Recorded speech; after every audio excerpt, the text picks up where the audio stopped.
ठिकाणी अध्यक्ष महोदय आपण पाहिलं की तीर्थक्षेत्राच्या सोबत अध्यक्षमध्ये पर्यटनाला सुद्धा मोठ्या प्रमाणात चालना मिळते।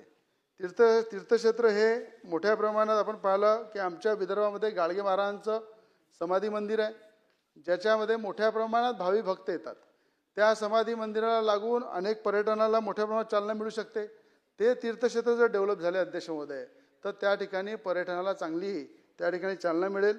त्याचप्रमाणे अध्यक्ष महोदय राष्ट्रसंत तुकडोजी महाराज या ठिकाणी समाधी आहे त्यांची अध्यक्ष महोदय, तिथे सुद्धा मोठ्या प्रमाणात राज्याच्या मुख्यमंत्र्यांचं लक्ष आहेच, पण त्या सोबत पर्यटनाला सुद्धा चालना दिली तर मोठ्या प्रमाणात अध्यक्ष महोदय त्या भागाचा सुद्धा मोठ्या प्रमाणात विकास होईल।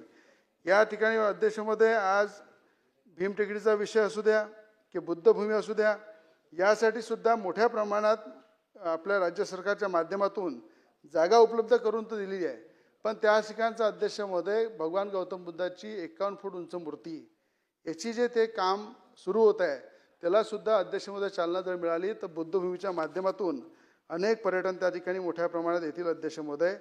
त्याचप्रमाणे अध्यक्ष महोदय अमरावतीमध्ये ब्रह्मकुमारी प्रजापिता ब्रह्मकुमारी यांच्या आश्रमाचं मोठ्या प्रमाणात डेव्हलपमेंट होत आहे अध्यक्ष महोदय, त्याच्यासाठी सुद्धा अध्यक्ष महोदय पर्यटनाला चालना देण्यासाठी ते जर ब्रह्मकुमारी प्रजापती आश्रम जर डेव्हलप झाला अध्यक्ष महोदय तिथे सुद्धा अनेक पर्यटनांना अगदी चांगली संधी मिळेल अध्यक्ष महोदय। त्याचप्रमाणे अध्यक्ष महोदय मानभाव आश्रम विश्वमध्ये आज जर पाहिलं अध्यक्ष महोदय मानभाव आश्रमाच्या या ठिकाणी मोठ्या प्रमाणात अमरावतीमध्ये मानभावाची काशी हे अमरावतीला समजले जाते अध्यक्ष महोदय, आणि रिद्धपूर सारखं एक मोठं तीर्थक्षेत्र अध्यक्ष महोदय अमरावतीला आहे। आज देशातले विदेशातले सुद्धा पर्यटन मानभावाच्या या आश्रमामध्ये येतात।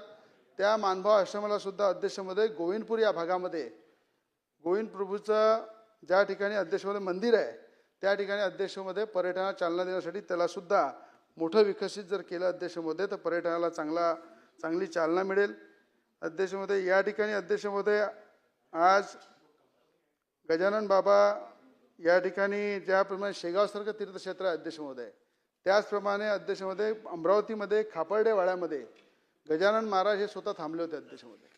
त्या खापर्डे वाड्यामध्ये अध्यक्ष महोदय आज ऐतिहासिक धरोहर म्हणून त्या ठिकाणी संग्रहालय जर गजानन महाराजांच्या प्रत्येक वस्तू जर तिथे केलं अध्यक्ष महोदय मोठ्या प्रमाणात त्या ठिकाणी पर्यटन त्या ठिकाणी वाढेल। म्हणून अशा मोठ्या प्रमाणात अध्यक्ष महोदय पर्यटनाला चालना देण्यासाठी जसं पश्चिम महाराष्ट्रामध्ये कोकणामध्ये मोठ्या प्रमाणात विविध गोष्टीला आपण प्राधान्य देतो, विदर्भामध्ये सुद्धा अध्यक्ष महोदय त्याला प्राधान्य दिलं पाहिजे। जेव्हा